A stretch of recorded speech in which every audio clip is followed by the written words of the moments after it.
안녕하세요, 여러분. 오늘 이 영상은 경제적으로 힘든 시기를 보내고 계신 모든 분들을 위해 준비했어요. 바로 2026년 정부 지원금에 대한 이야기인데요. 수많은 지원 정책들 속에서 내가 과연 정부 지원금 신청 대상자에 해당할지, 그리고 어떻게 하면 최대 500만 원까지 받을 수 있을지 그 비법을 자세히 알려드릴 거거든요. 막연하게 어렵게만 느껴졌던 정부 지원금, 이제는 더 이상 남의 이야기가 아닐 거예요. 지금부터 저와 함께 세 가지 핵심 조건을 꼼꼼히 확인하고 나에게 꼭 맞는 지원금을 찾아가는 방법을 알아볼게요. 끝까지 보시면 정말 큰 도움이 되실 겁니다. 최근 고금리와 물가 상승으로 가계 경제가 점점 더 어려워지고 있잖아요. 이런 상황에서 정부 지원금은 단순한 보조금을 넘어 우리 삶을 지탱해주는 중요한 버팀목이 되거든요. 서울의 많은 시민들도 이런 어려움을 겪고 있는데요. 특히 주담대 금리 상승 같은 요인들은 예상치 못한 지출을 발생시켜서 살림을 더욱 팍팍하게 만들고 있죠. 그래서 내가 정부 지원금 신청 대상자인지 확인하는 건 선택이 아니라 필수가 되어가고 있어요. 적게는 몇십만 원부터 많게는 몇백만 원까지 숨겨진 나의 권리를 찾는 과정이거든요. 여러분도 한 번쯤 비슷한 고민 해보셨죠? 정부 지원금을 받기 위한 첫 번째이자 가장 중요한 조건은 바로 소득입니다. 대부분의 정부 지원금은 기준 중위소득 대비 가구 소득을 따지거든요. 보통 기준 중위소득의 50%나 75% 또는 100% 이하 가구를 정부 지원금 신청 대상자로 정하고 있어요.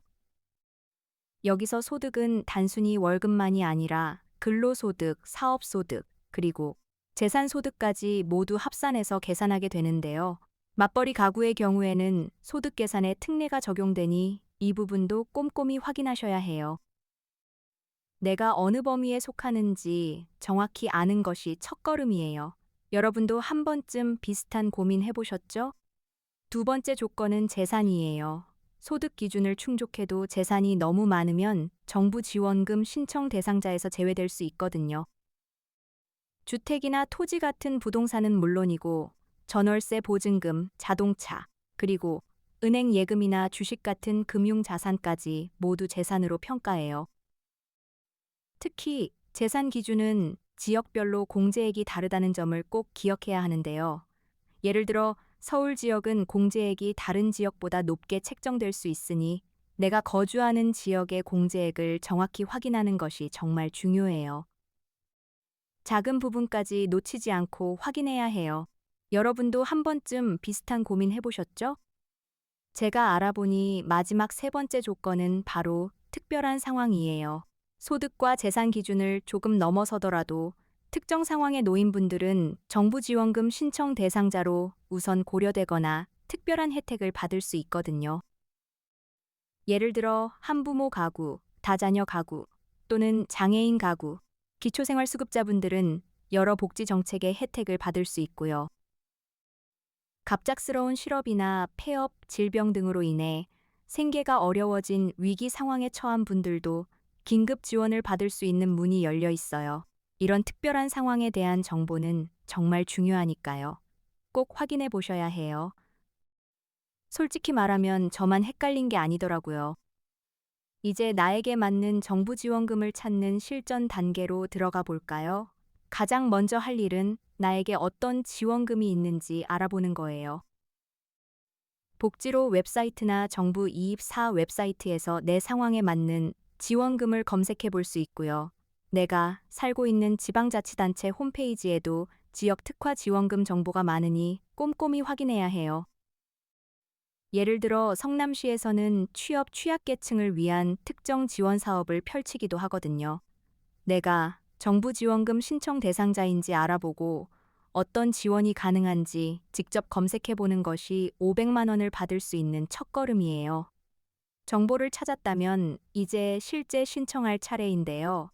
대부분의 정부 지원금은 복지로와 정부 이의사를 통해 온라인으로 간편하게 신청할 수 있어요.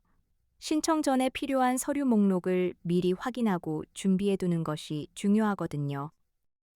보통 소득 증빙 서류, 재산 관련 서류, 가족관계 증명서 등이 필요하고 위기 상황에 따라서는 추가 서류가 요청될 수도 있어요. 미리 서류를 준비해두면 복잡하게 느껴지던 절차도 훨씬 수월해질 겁니다. 내가 바로 정부 지원금 신청 대상자라는 마음으로 차근차근 진행해 보세요.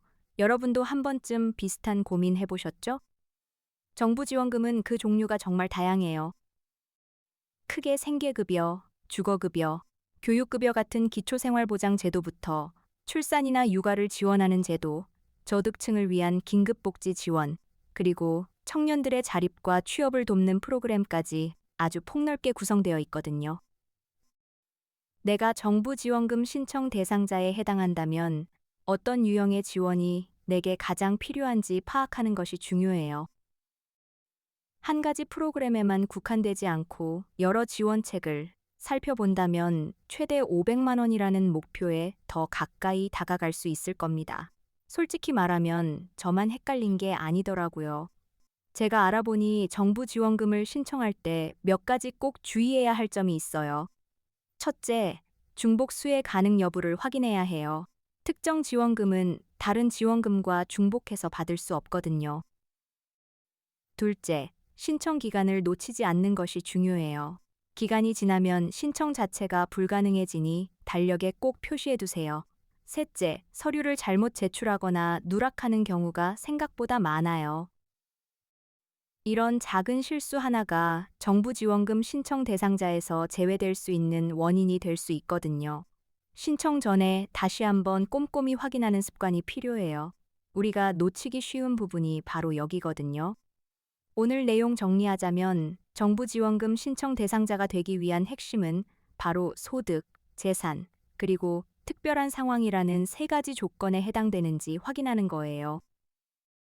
그리고 나에게 맞는 지원금을 찾아서 복지로 같은 공식 채널을 통해 온라인으로 신청하는 것이 최대 500만 원의 혜택을 받을 수 있는 비법이라고 할 수 있죠. 경제적으로 어려운 시기, 내가 받을 수 있는 정부 지원금을 놓치지 말고 꼭 신청해 보셨으면 좋겠어요. 영상이 도움이 되셨다면 구독과 좋아요 꾹 눌러주시고 궁금한 점은 댓글로 남겨주세요. 다음 영상에서는 더 유익하고 실용적인 정보로 찾아올게요. 우리가 놓치기 쉬운 부분이 바로 여기거든요.